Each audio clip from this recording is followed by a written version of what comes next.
রয়েছে এই কোণটির নাম হলো বিপ্রতীপ কোণ।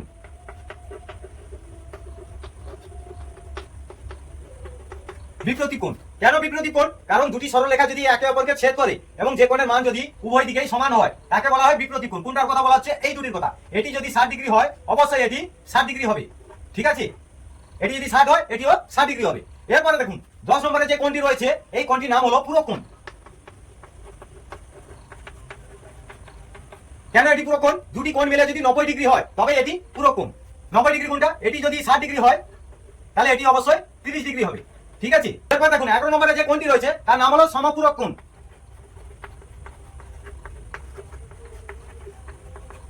কেন এটি সমপূরক কোণ? দুটি কোণের মান যদি 180 ডিগ্রি হয় তবেই কিন্তু সমপূরক কোণ। কোণটার কথা? এটি যদি 120 ডিগ্রি হয় এটি কিন্তু 60 ডিগ্রি হবে, তবে এটি সমপূরক কোণ হবে। এরপরের কোণগুলি দেখুন একই রকম সব আছে, তাই না? কিন্তু একই রকম থাকলে কি সব একই কোণ? একদমই না। দেখুন কোথায় কি করতে হবে। এটিকে আমি একান্তর কোণ নাম দিলাম।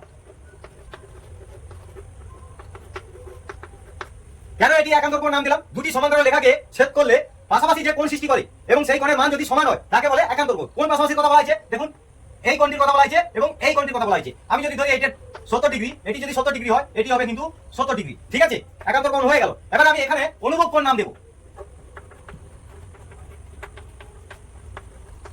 কেন অনুভব কোণ? দুটি সমান্তরাল রেখাকে ছেদ করলে যে আকৃতি তৈরি করে এবং সেই কোণের মান যেন সমান হয় তাকে বলবে অনুভব কোণ। এবার কোন কোন কোণের কথা বলা হয়েছে? দেখুন এই কোণটির কথা বলা হয়েছে এবং এই কোণটির কথা বলা হয়েছে। এবারে সমান বলতে গেলে ধরুন আমি এটি যদি 50 ডিগ্রি হয় অবশ্যই এটি 50 ডিগ্রি হবে, ঠিক আছে? এটি অনুরূপ কোণ হয়ে গেল। এরপর দেখুন 14 নম্বরে যে কোণটি রয়েছে এটির নাম হলো অন্তস্থ কোণ।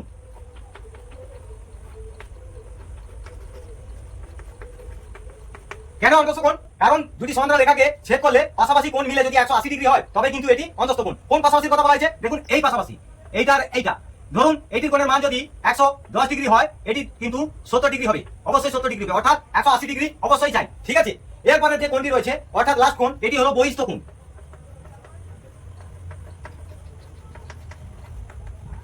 কেন এটি বহিস্থ কোণ? দুটি সমান্তরাল রেখাকে ছেদ করলে বাইরে যে কোণ সৃষ্টি করে এবং সেই কোণ মিলে যদি 180 ডিগ্রি হয় তবে কিন্তু এটি বহিস্থ কোণ। এবারে বাইরে বলতে কোন বাইরের কথা বলা হয়েছে? দেখুন এই কোণটি এবং এই বাইরের কোণটি, এইটি মিলে যদি 180 ডিগ্রি, ধরুন এটা যদি 110 ডিগ্রি হয় অবশ্যই এটি এই কোণের মান 70 ডিগ্রি হবে, ঠিক আছে? অর্থাৎ 180 ডিগ্রি অবশ্যই চাই, ঠিক আছে? 180 ডিগ্রি অবশ্যই চাই, এখানেও তাই 180 ডিগ্রি অবশ্যই চাই। কেমন লাগলো আজকে আমার ট্রিপটি? কমেন্টে অবশ্যই জানাবেন। আর এই ধরনের নিত্য নতুন টপিক দেখতে গেলে আমার চ্যানেলটি অবিলম্বে ফলো করুন, সাবস্ক্রাইব করে পাশে থাকুন। দেখা হচ্ছে পরের ভিডিওতে। ততক্ষণ ভালো থাকবেন। Bye bye.